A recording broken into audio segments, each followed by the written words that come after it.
saudara-saudari yang terkasih di dalam Kristus Yesus. Hari ini kita akan membahas bahan untuk khotbah Minggu Palmarum tanggal 28 Maret tahun 2021. Adapun bahan tersebut diambil dari kitab Mazmur pasal 31 ayat 8 hingga ayatnya yang ke-16. Saya akan membaca untuk kita semua. Mari kita ikuti.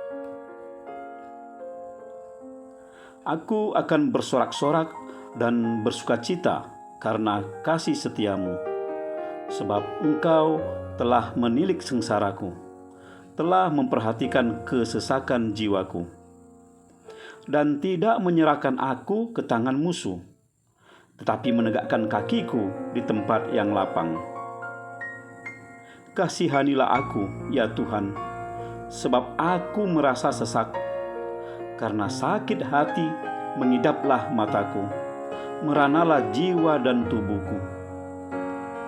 Sebab hidupku habis dalam duka, dan tahun-tahun umurku dalam keluh kesah. Kekuatanku merosot karena sengsaraku, dan tulang-tulangku menjadi lemah. Di hadapan semua lawanku aku tercela, menakutkan bagi tetangga-tetanggaku, dan menjadi kekejutan bagi kenalan-kenalanku. Mereka yang melihat aku di jalan lari daripadaku. Aku telah hilang dari ingatan seperti orang mati, telah menjadi seperti barang yang pecah. Sebab aku mendengar banyak orang berbisik-bisik, ada kegentaran dari segala pihak. Mereka bersama-sama bermufakat mencelakakan aku.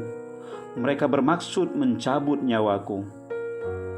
Tetapi aku, kepadamu aku percaya, ya Tuhan.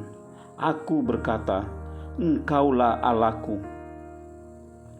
Masa hidupku ada dalam tangan-Mu.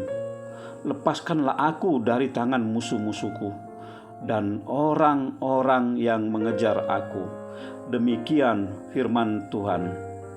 Saudara-saudariku yang terkasih di dalam Kristus Yesus, kita memasuki minggu terakhir Prapaskah dan akan segera memasuki perayaan Jumat Agung.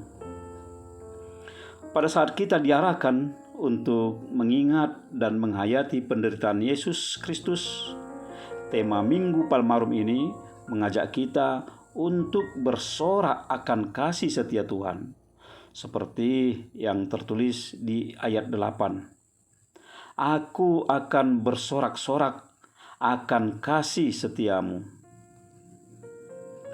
Sejujurnya, tentulah sangatlah sulit mempraktekkan hidup yang berbahagia pada saat kita sedang menderita. Karena dalam pemahaman umum, kebahagiaan pasti berbanding terbalik 180 derajat dari penderitaan. Saya akan memulai bahan khotbah ini dengan suatu pertanyaan filosofis yang nantinya akan dijawab dengan kajian teologis. Pertanyaannya adalah, apakah kebahagiaan itu? Atau apakah penderitaan itu?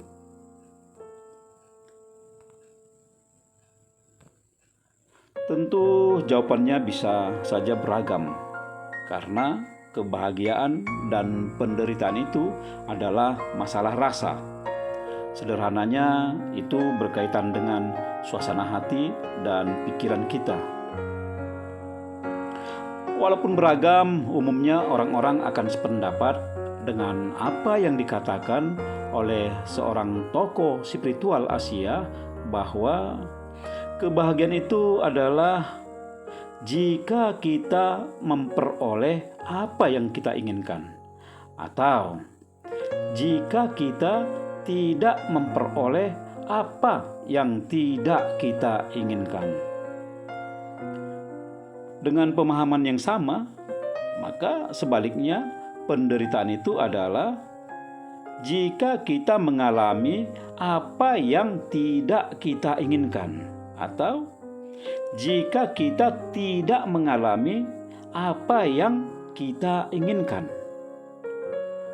Jika kita menginginkan sesuatu dan keinginan itu tercapai, maka kita pasti akan merasa bahagia.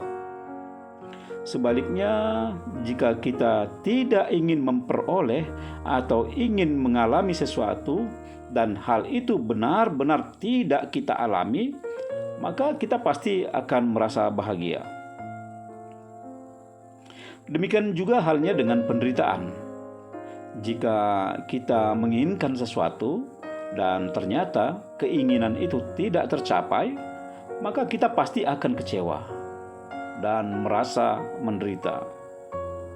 Sebaliknya, jika kita tidak menginginkan atau tidak mengharapkan sesuatu terjadi kepada kita, kenyataannya hal itu justru terjadi, maka kita pasti akan merasa kecewa atau menderita.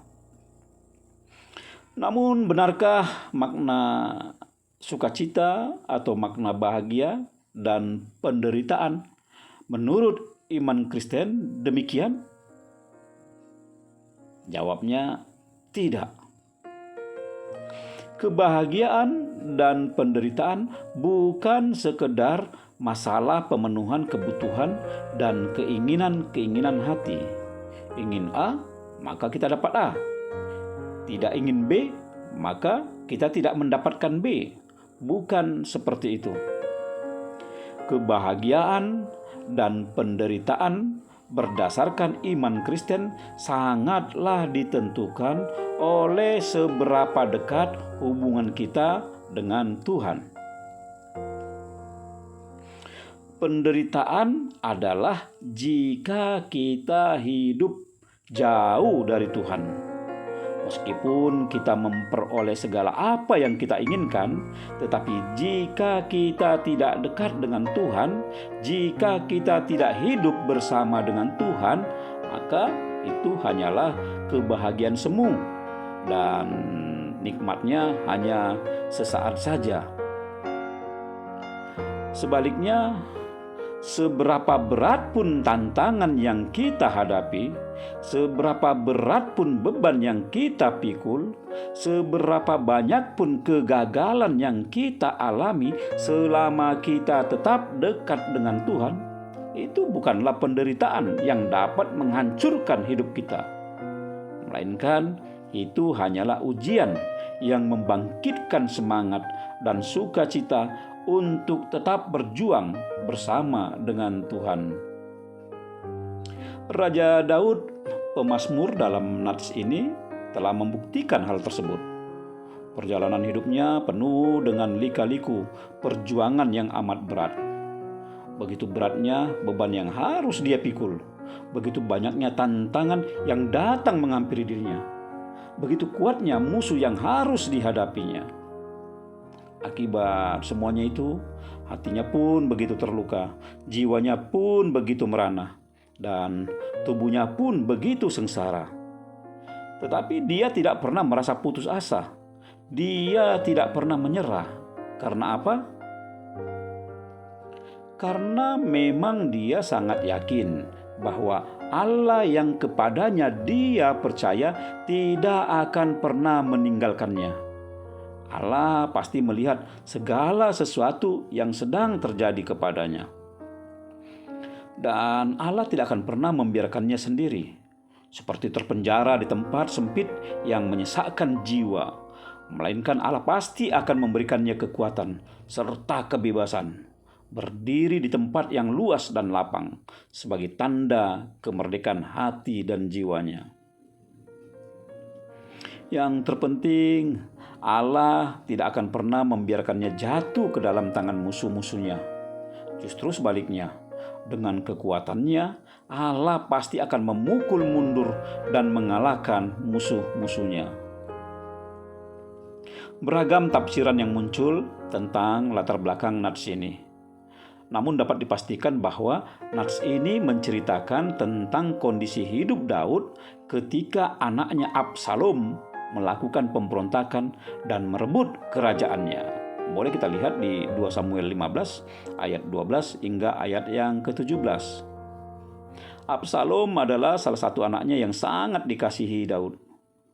Meski berulang kali Absalom melakukan kesalahan dan membuat Daud marah, berulang kali pula ia memaafkan dan menerimanya kembali.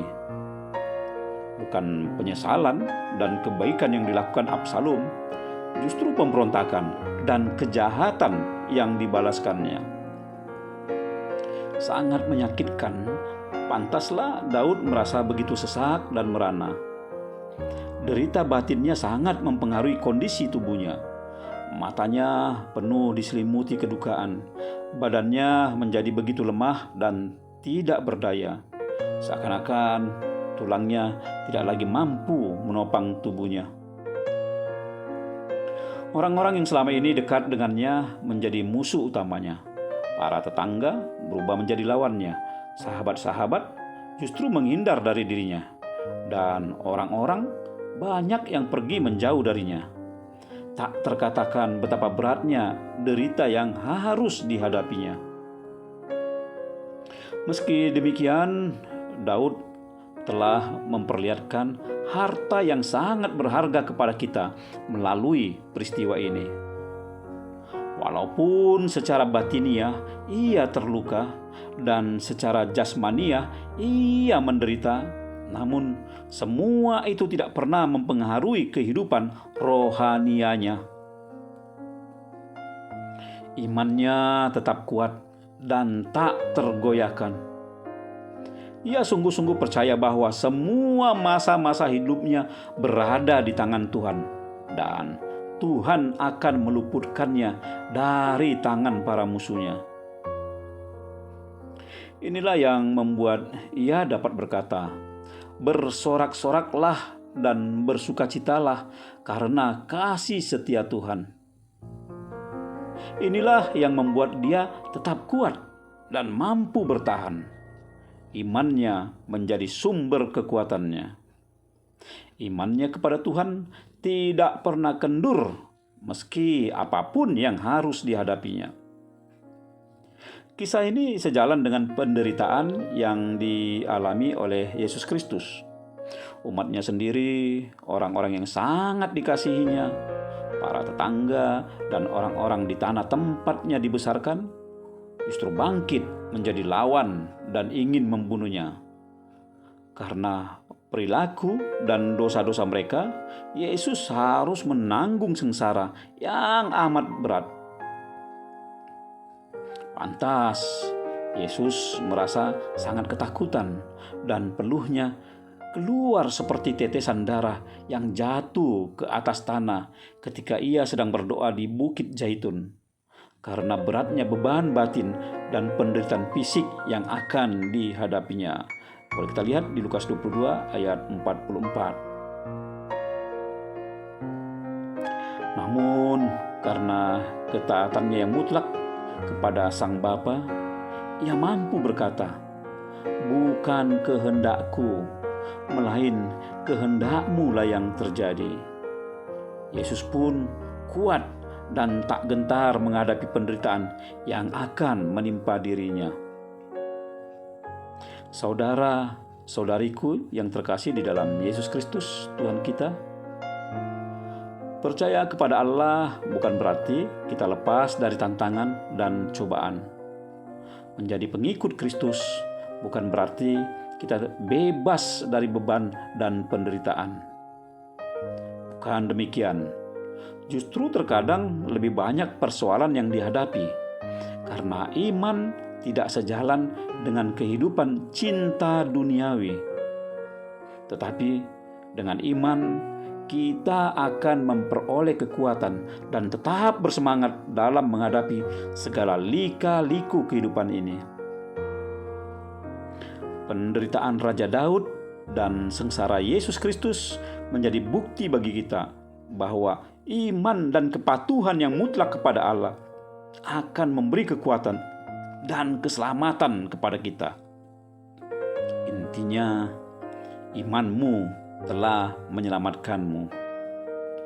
Oleh sebab itu, serukanlah dalam hatimu, "Aku akan bersorak-sorai dan bersukacita karena kasih setiamu." Tuhan memberkati kita semua. Amin.